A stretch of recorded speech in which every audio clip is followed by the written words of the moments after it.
What is going on, YouTube? PPS back here. It is still the 30th of September. I'm recording this a day early to get you guys out some plays for Saturday's college football slate. Huge slate, fun games across the board, some pretty crazy totals, to be honest. I'm really excited. Before we get started, could you smash that like button for me? And we'll get right on into our show plays today. I did not do a show today or yesterday for when you're seeing this video. We had passed the prop. I want to make sure we got all that done. A lot of stuff to get done on that early in the morning to make sure everything is good and ready for you guys. So I did not have a show. I will be dropping some free plays here, actually, probably in like 20, 30 minutes here. So excited about that. But without further ado, let's do our recap from Thursday. BYU team total over 41.5 was a loss. This one sucked. Sucked. Missed field goal. We had multiple opportunities in the second quarter to score, and lastly, they went for it on their own, like 10 or 12, 4th and 3. Would have been able to probably score something there, and they went for it and got 2 yards and turned the ball over. Really would suck if you took their spread, because it was looking like they had a chance to cover it, then turn it over and they go and score. So that's how it works sometimes. But total on the year 8-5, 2.21 units profit for you guys. But let's get after it today. We're gonna have a great slate, and I love it. We'll do one prop, one total here. And the first prop of the day is going to be Spencer Sanders over 257.5 passing yards. Oklahoma State quarterback here. I backed this over when they played Central Michigan. I absolutely love Spencer Sanders. I think he's one of the more underrated guys in college football. He's been there forever. But he's hit this in 2 of 3, and both of those were against relatively like normal college football teams, I guess I would say. He did not hit it against Arkansas Pine Bluff, but he threw for 242 on only 13 completions. Arizona State, he cleared it at 268. Central Michigan, when it was a close game, 406. I expect this one to be a close game. Baylor, rivalry game here. Should be a really fun one to watch. Comparison would be Jaron Hall. Jaron Hall played against this Baylor team. They won in overtime. I get it. If you want to take out of overtime, all that stuff, whatever. He still ended up with 261 and a touchdown here. His number one receiver still cooked with 122 and a touchdown. So we've seen mobile quarterbacks able to succeed against this Baylor defense. Baylor really hasn't shown us anything too crazy yet.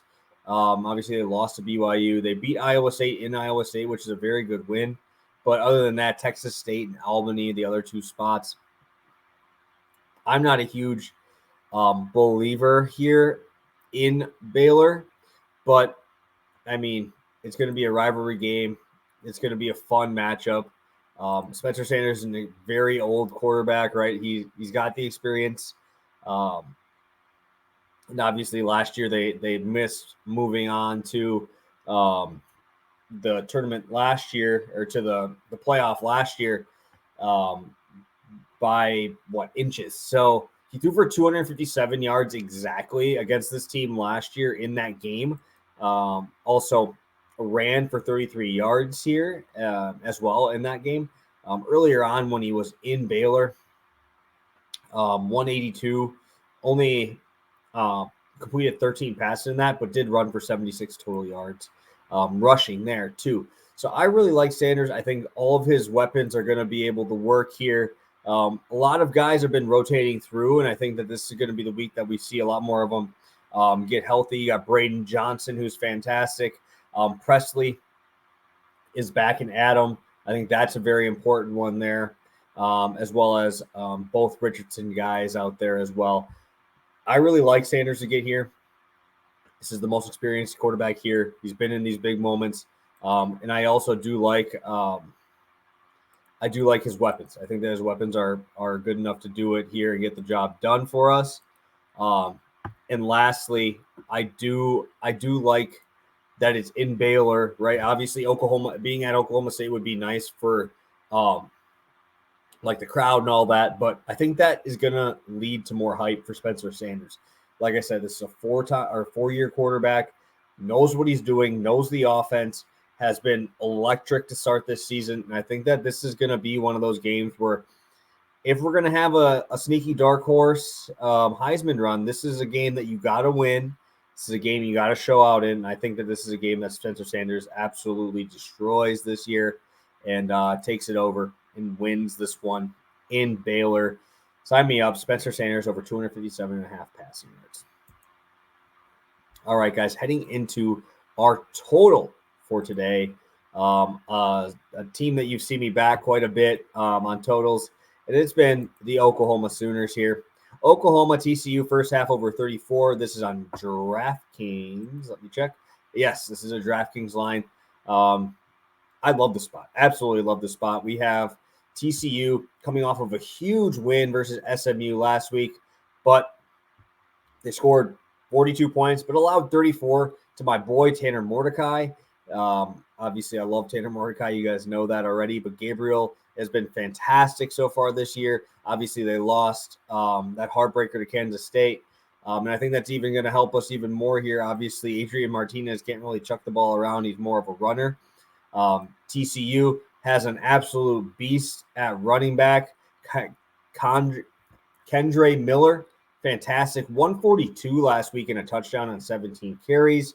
Also, Dugan threw for almost 300 yards there. I think it's also very nice to know. I don't remember his name, but the actual starting quarterback for TCU is healthy, but they're still rolling with Dugan. I think that's going to give them extreme confidence. I also really like Quentin Johnson in this game. I think that you can look at his props. I think that that's a great look as well. Oklahoma in the two BCS games that they played, the two Nebraska and Kansas State, both went over in the first half. TCU obviously went over against SMU, and I think both these teams are going to want to play fast and move this ball. Oklahoma's defense looked awful last week, seen big plays across the board. TCU has guys to exploit that. Dugan has been extremely efficient so far this year. A lot better than even I thought he would ever be. He's only had one 300-yard game, but when he came in and helped out in the Colorado game and went 2 for 3. But when he's gotten his starts, Tarleton State, 390, 5 touchdowns there. And then obviously against SMU, 278 and 3 touchdowns. Not much of a runner, but I think that obviously his weapons are good enough to get the job done against this suspect Oklahoma defense. And Oklahoma's offense has been so good, man. They have dropped 40 points in two of their 4 games, and then 34 against Kansas State. I love this receiving group. Obviously, you guys know I bet on Marvin Mims in their last outing, 397 yards and 3 touchdowns on 18 receptions through their first 3. Theo Wees caught a monster touchdown there, and Farouk had some touchdowns as well. Eric Gray, I will be backing him in quite a bit of our fantasy matchups here. I'll probably be on him on DraftKings for sure. He is fantastic.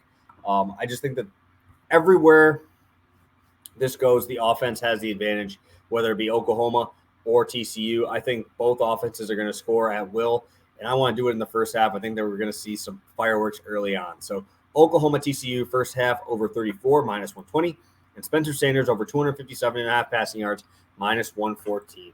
All right, guys, let's add on to it. 10-5 sounds a hell of a lot better. Hopefully we'll be able to get there tonight. Again, if you are enjoying this content, please smash the like button. I appreciate all your guys' support, and we will see you guys on Monday for Pass the Prop, because Sunday we just have our plays from the original show. Make sure you check out Pass the Prop for all 4 of our best bets for this Sunday. So have a good one, guys. Best of luck. Peace.